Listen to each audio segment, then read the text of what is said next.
കേരളത്തെ വളരെയധികം മോശമായ ഭാഷ ഉപയോഗിച്ച് അപമാനിച്ചിരിക്കുകയാണ് കേന്ദ്രമന്ത്രിയായ വി മുരളീധരൻ.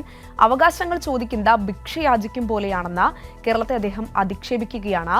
അതായത് കേന്ദ്രത്തിന്റെ ഇത്തരത്തിൽ കേരളത്തിന് ലഭ്യമാക്കുന്ന ഫണ്ട് ഔദാര്യമാണ് എന്നാണ് അദ്ദേഹം പറഞ്ഞു വെക്കുന്നത്. എന്തായാലും സമഗ്ര വിവരങ്ങൾ രാജ്കുമാർ നൽകും. രാജ്കുമാർ. കെ സുരേന്ദ്രനാണെങ്കിലും രണ്ടുപേരും ജനിച്ച മണ്ണിനെയാണ് അധിക്ഷേപിച്ചത്. കേരളത്തെ അവർ ഭിക്ഷക്കാർ എന്ന് വിളിച്ചു. കേരളം അതിൻ്റെ അവകാശം കേന്ദ്രത്തോട് ചോദിച്ചപ്പോൾ അതിന് അവർ വിശേഷിപ്പിച്ചത് യാചിച്ചു എന്നാണ്. ഇത് ഇന്ന് കൊല്ലം പ്രസ് ക്ലബ്ബിൽ നടന്ന മുഖാമുഖം പരിപാടിയിലായിരുന്നു കേന്ദ്രമന്ത്രി വി മുരളീധരൻ്റെ വിവാദ പരാമർശം. മുമ്പും BJP നേതാക്കളും കേന്ദ്രമന്ത്രിമാരും എന്തിന് പ്രധാനമന്ത്രി പോലും ഇതുപോലെ കേരളത്തെ പലപ്പോഴും സോമാലിയുമായൊക്കെ ഉപമിച്ച് അധിക്ഷേപിച്ചിട്ടുണ്ട്. അല്ലെങ്കിൽ മലയാളികളെ മുഴുവനും പാകിസ്ഥാനികളെന്ന് വിളിച്ച് അധിക്ഷേപിച്ചിട്ടുണ്ട്.